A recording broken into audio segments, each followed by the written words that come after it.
Let's take a tour through the spinning program riding positions. This is a seated flat in hand position 1. All spinning rides begin and end in a seated flat. It creates the feeling of riding outdoors on a flat road. You can use hand position 1 during light intensity efforts, including the warm-up and cool-down. You can also ride a seated flat in hand position 2, which will open up your chest and allow you to breathe more deeply. Hand position 2.5 is a variation of hand position 2 and an option for those who want a longer reach. You'll use 2 and 2.5 for most of your ride. Sit on the widest part of the saddle with your shoulders and elbows relaxed and your head aligned with your spine. Your hips should be steady with the saddle with your pelvis in a neutral position. The cadence range for a seated flat is 80 to 110 RPM. To simulate riding a flat road outdoors, add some resistance by turning the resistance knob to the right. Notice the change in your pedaling effort. Before coming out of the saddle to a standing flat, be sure you have moderate resistance on the flywheel to support your body weight. Stand up on the pedals with your weight balanced over the center of the bike. Be sure you don't lean onto the handlebars. You want your shoulders relaxed, elbows slightly flexed, and your head aligned with your spine. Focus on smooth, fluid pedal strokes. The cadence range for a standing flat is 80 to 110 RPM. However, the most important thing is to pedal at a cadence that allows good form and technique. If you're just starting out, you may be more comfortable at a slower RPM.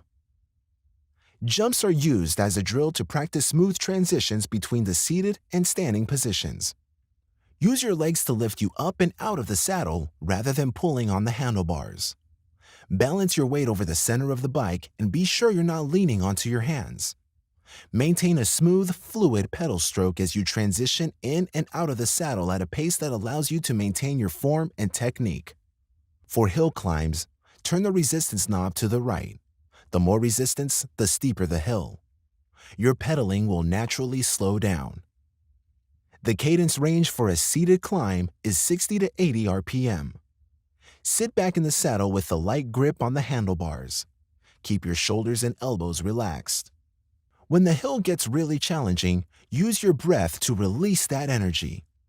Make sure you're not squeezing the handlebars or tensing up in your neck and shoulders. Another way to tackle a steep hill is out of the saddle in hand position 3. It's called a standing climb. This move will help you develop power. Your hips will be flexed a bit more than in a standing flat, and you may even feel the tip of the saddle brush against your inner thighs. While standing, your body weight assists in turning the pedals, but you still want to maintain smoothness and fluidity. You want a natural lateral rhythm, but avoid stomping on the pedals or an exaggerated side-to-side movement. The cadence range for a standing climb is the same as a seated climb, 60 to 80 RPM. When we transition from a seated climb to a standing climb, we call that jumps on a hill. If you were racing on a cycling team, you would do this to suddenly accelerate and break away from the pack or to power up a hill. In a spinning ride, we take this movement and repeat it as a drill to develop coordination and to increase intensity. Since it's a combination of a seated climb and a standing climb, you're in hand position 2 or 2.5 while seated and hand position 3 while standing. Running on a hill is similar to a standing flat, but with more resistance. However, the resistance is not as heavy as a standing climb. Use hand position 2 or 2.5. This is an advanced technique for riders who can perform a standing flat with good form and are ready for additional challenge.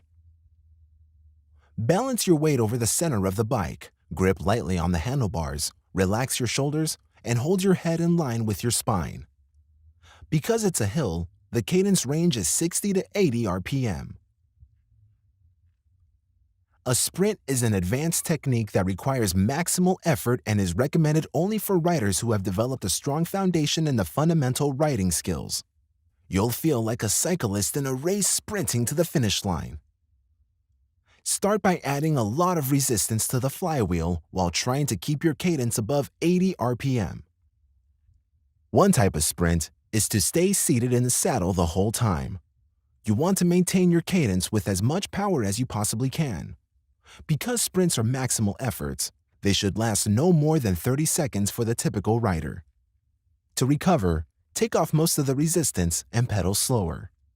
Find a comfortable flat road. The goal of the recovery is to lower your heart rate, stabilize your breathing, replenish energy stores, and prepare for the next work effort. Another way to do a sprint on a flat road includes a brief period where you stand out of the saddle. Again, start by adding a lot of resistance to the flywheel while trying to keep your cadence above 80 RPM but no higher than 110. Once you can no longer sustain this cadence, jump out of the saddle into hand position 3 with all of the leverage and power you can generate. Once you overcome the resistance and can increase your cadence substantially with a fluid pedal stroke, sit back in the saddle in hand position 2 or 2.5 and maintain your cadence with as much power as you possibly can. Sustain the effort with good form. To recover from that all-out effort, take off a lot of resistance to find a comfortable flat road. Keep your legs moving as you recover. Many people think a sprint means to pedal as fast as you can, but in reality, your cadence will not exceed 110 RPM because you've got a lot of resistance on the bike. You're creating that same feeling of sprinting on a road bike in a big gear. If you were racing, you wouldn't move very fast in a small gear, no matter how fast your pedals turned. So just remember, a sprint should never feel like your pedals are flying. It should feel like you're pushing a big gear on an outdoor bike, and it should be the most intense part of your ride. Another type of sprint is a sprint on a hill where you'll stay out of the saddle for the entire effort. You can start either in or out of the saddle with heavy resistance. For the sprint effort, you're out of the saddle, hand position 3, and maximal effort for 15 to 20 seconds without sitting down. Your cadence is slower than a sprint on a flat. Since this is a hill, you're pedaling between 60 to 80 RPM. Remember, sprints are very intense, advanced move for riders who are fit, experienced on the bike, healthy, and injury-free.